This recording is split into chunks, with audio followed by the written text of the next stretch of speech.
Moving on to topic number 3, we're going to stick with the NFL. We're going to stay local here with the New England Patriots passed with a putrid win on Sunday. Watching the game, I was just frustrated. You know, they did kind of hang in there and they ended up winning, which I think is a credit to the team in some aspects, Brandon. But this was just an ugly, ugly, disappointing game, even though it ended with a W. Sad to say it, but we were watching two of the worst teams in the NFL play against each other. And I kept telling myself that, being like, you're seeing two of the worst teams struggling against each other to even get a win. And it was sad to watch as a fan. But in the end, a win is a win. And you definitely are happy to see the Patriots get that win in the end. And they needed it. I think if they had dropped this game, people would have been really questioning a lot of things, questioning Bill Belichick, questioning Mac Jones, questioning pretty much everything about this organization, because everybody knows the Houston Texans and the New York Jets, I believe, are the two worst teams in the NFL. And I think the Patriots are just a little bit better than them at this point, unfortunately. But if you had lost to either one of those teams, and they're going to play the Jets again coming up in just a few weeks, if you lose to either one of those teams, it's just a bad look. So it was good to get that win against the Texans, but boy, it was a struggle to watch as a fan, and it was a struggle for these players to get the job done at times. I do say I think Mac Jones played pretty good, looked pretty good, had that one interception, I believe.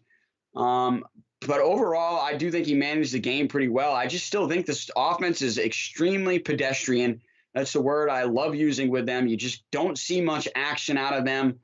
It was good to see Hunter Henry come alive. I think he had a good game. He had the best game, I think, for the Patriots, alongside with the guy that I said has been really earning his money for free agent acquisitions, and that's Matt Judon. I think Matt Judon right now is like the MVP of the Patriots at this point. So hopefully he can continue to bring that pressure to the quarterback, because that's something that definitely helps his defense out. But in this game, you know, two of the worst teams struggling to get a win, but luckily the Patriots were the team that did get that win in the end. Absolutely. I mean, you do go into this game saying, you know, they're missing 4 of their starting offensive linemen to start the season. The offensive line has already really struggled, even with 3 out of those 4 guys healthy. So that's number one. So that you know, I was kind of going into the game like, you know, this isn't going to be a good looking win just because of that. You know, then you just traded Stephon Gilmore. We talked about that last week. We don't have to go over it again. But then Jalen Mills is out for the game because he's hurt. So now you're down to J.C. Jackson. They started Jawan Williams on the outside at the second cornerback spot. He has been a massive disappointment as a second-round pick. Torched. Got absolutely toasted. Then you saw some players who are normally very reliable in Devin McCourty, who probably had his worst game in a couple of years. You know, you had some offensive players who made some mistakes. You had Damian Harris fumbling the ball again in the end zone, where if they score that touchdown, the game might be a little different, because then the Texans might just be like, all right, we're just a terrible team. So you have situations like that. But to me, the sort of impressive part was the rookie quarterback, who could have been like, this is just a terrible game for us. You know, I'm just a rookie. I don't know what to do here. Mac Jones kind of held it together.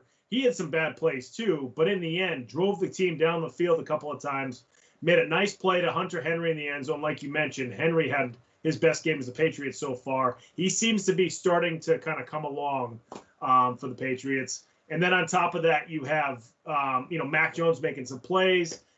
Nick Folk, who missed an extra point earlier in the game, comes through with the field goal. So they were able to kind of squeak it out. And the one thing that's positive that I will say about the Patriots is I think they have enough talent to get better as the season continues to go along. We've been saying they're going to get better. Haven't really seen that. You know, we thought they looked better against Tampa Bay. Then they kind of regressed in this game, but they're trying to weather the storm with all the offensive linemen out and the injuries and so forth. The biggest disappointment to me is this defense. You know, we expected this defense to be a little sharper, a better pass rush. We know now that the defensive backfield isn't totally, locked down, but we thought at least, on the back end, they wouldn't get beat over the top with the good safeties they have. And Devin McCourty did not do that well on Sunday. So that part was disappointing. They have a lot of work to do because they have the Cowboys coming up this Sunday. So, like you said, a win is a win is a win, but they have a ton of work to do coming up for this next game. I hate to say it, Devin McCourty needs to retire. I think he needed to retire last year. He's just trying to play out his contract and make the money. I can't hate on him for that. But I think the skill level has dropped over these last few years, along with his brother's one as well. That's why the Patriots dismissed his brother, but they're not as quick to dismiss him because he's been with the team for so long. So it's crazy that you've got some loyalty to Devin McCourty, but didn't have it to Tom Brady. I'll keep bringing that up because it's a big deal, in my opinion, that they're just not showing their really good players the loyalty that they should. But yeah, I will say this quickly. Mac Jones and Hunter Henry developing chemistry is an amazing thing. I would love to see that continue because that could be just a great connection to watch for the rest of the season. But hey, let's move on to topic number 4 tonight. Topic number 4 is a good one.